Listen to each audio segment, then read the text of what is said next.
नमस्कार। आज हम इतिहास की सबसे असरदार और विवादास्पद किताबों में से एक द 48 लॉज ऑफ पावर को समझने की कोशिश करेंगे। तो इस किताब का मानना है कि पावर की डायनामिक्स कभी नहीं बदलती। ये एक सोशल गेम है जिसके नियम सदियों से वैसे के वैसे ही हैं। आज हम द 48 लॉज ऑफ पावर के पीछे की सोच को समझेंगे। इसे बस नियमों की एक लिस्ट की तरह नहीं, बल्कि एक खास दुनिया को देखने के नजरिए से देखेंगे। एक ऐसा नजरिया जहां पावर को एक लगातार चलने वाला, स्ट्रेटेजिक और यहां तक कि सही गलत से परे एक खेल माना जाता है। किताब में मैकियावेली का ये कोट ये उस गहरी और कह सकते हैं कि थोड़ी कठोर स्ट्रेटेजिक सोच को दिखाता है जिसकी हम आज बात करेंगे। तो चलिए शुरू करते हैं। पहला हिस्सा है इस बारे में कि कैसे अपनी इमेज और लोगों का ध्यान कंट्रोल किया जाए।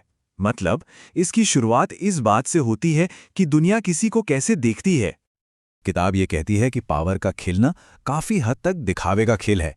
एक बड़ा शानदार शो, एक तमाशा लोगों का ध्यान भटका सकता है, उन्हें इतना इम्प्रेस कर सकता है कि वो ये देख ही ना पाएं कि असल में पर्दे के पीछे चल क्या रहा है। और इसका एक जबरदस्त उदाहरण है लुई 14वें का दरबार। जरा सोचिए, वो चुप रहते थे, उनके फैसले कोई पहले से नहीं जान पाता था। ये अपने आप में एक पॉलिटिकल थिएटर था जिसने दरबारियों को हमेशा एक उलझन में रखा और कभी सहज नहीं होने दिया। दिखावे के अलावा एक और चीज है, एक मजबूत रेप्यूटेशन।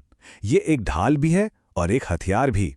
ये तय कर सकती है कि लोग आपके हर काम को कैसे देखेंगे। सोचिए, अगर किसी की इमेज बहुत ईमानदार इंसान की है तो वो इस इमेज की आड़ में कितना कुछ कर सकता है और कोई शक भी नहीं करेगा।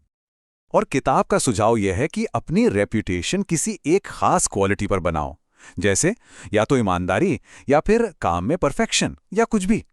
ये एक तरह का कॉलिंग कार्ड बन जाता है जो दूसरों पर जादू सा कर देता है। मशहूर शोमैन पीटी बर्नम इस बात को खूब समझते थे। उनका मानना था कि नजरअंदाज किए जाने से तो बेहतर है कि आपकी बुराई हो, आप पर हमले हों। वो तो अपने आलोचकों को अपने शो में सबसे अच्छी सीटें देते थे ताकि चर्चा बनी रहे। लेकिन सिर्फ एक अच्छी रेप्यूटेशन बना लेना ही तो सब कुछ नहीं है, है ना? अगर एक्शन ठीक ना हो तो रेप्यूटेशन का क्या फायदा? तो चलिए अब अगले हिस्से में देखते हैं कि एक्शन का क्या रोल है। तो इस सेक्शन में हम देखेंगे स्ट्रैटेजिक एक्शन की कला को। मतलब सही टाइमिंग, सीधे टकराव से बचना और ये जानना कि कब एक्शन लेना है और कब बस इंतजार करना है।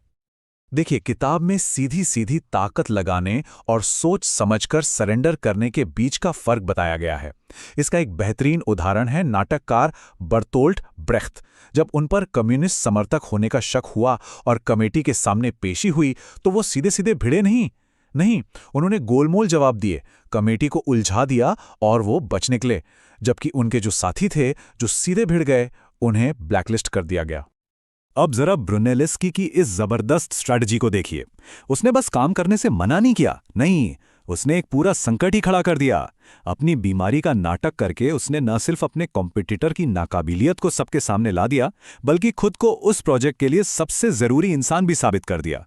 ये एक कमाल का सबक है कि कैसे कभी-कभी कुछ ना करना ही सबसे पावरफुल मूव होता है। और यही बात गैर मौजूदगी पर भी लागू होती है। नेपोलियन की तरह कभी-कभी सीन से हट जाने पर आपकी वैल्यू और भी बढ़ जाती है। आपकी मौजूदगी की कीमत बढ़ जाती है और जब आप लौटते हैं तो आपका स्वागत और भी जोर शोर से होता है। तो हमने देखा कि इमेज और एक्शन दोनों पावर के बड़े जबरदस्त टूल हैं। लेकिन सवाल यह है कि ये काम किस जमीन पर करते हैं? किताब के मुताबिक इसका जवाब इंसानी साइकोलॉजी की गहरी समझ में छुपा है। और यह है सबसे गहरी परत, भावनाओं को कंट्रोल करना और दूसरों की छिपी हुई कमजोरियों को समझना। किताब में एक चेतावनी है कि कुछ लोग इन्फेक्शन की तरह होते हैं। वो आपकी सारी एनर्जी खींच लेते हैं, जिंदगी में उथल-पुथल मचा देते हैं। और कुछ लोग होते हैं जो खुशियां और कामयाबी लाते हैं। मतलब सबसे जरूरी बात यह है कि अपनी संगत बहुत सोच समझकर चुनी जाए। ये लॉ सलाह देता है कि अगर किसी ग्रुप में कोई प्रॉब्लम है तो पूरे ग्रुप से उलझने के बजाय उस एक लीडर को पहचानो जो सबको भड़का रहा है।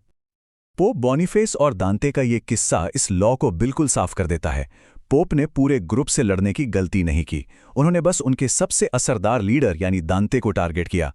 जैसे ही दांते को अलग थलग किया गया, पूरा का पूरा विरोध ही खत्म हो गया। तो अब आते हैं आखिरी और सबसे अहम पॉइंट पर, जो इन सभी आइडियाज को पावर के एक अल्टीमेट आइडियल में पिरोता है। किताब कहती है कि असली ताकत पानी की तरह होती है, फ्लूइड और फॉर्मलेस, मतलब जिसका कोई तय आकार न हो। अगर कोई आपके अगले कदम का अंदाजा ही न लगा पाए तो वो उसके लिए तैयारी कैसे करेगा? पाब्लो पिकासो इसका जीता जागता उदाहरण थे। वो लगातार अपना आर्ट स्टाइल बदलते रहते थे। क्यों? ताकि लोग कभी भी उनके काम से बहुत ज़्यादा फेमिलियर ना हो जाएं। इससे उनका कंट्रोल और उनकी मिस्ट्री हमेशा बनी रही। तो आखिर में ये सवाल बचता है कि पावर क्या है? क्या ये कुछ तय नियमों का सेट है या फिर ये पानी की तरह एक बहती हुई आकारहीन कला है? ये सवाल हमें स्ट्रैटेजी की प्रकृति के बारे में ही सोचने पे मजबूर कर देता है।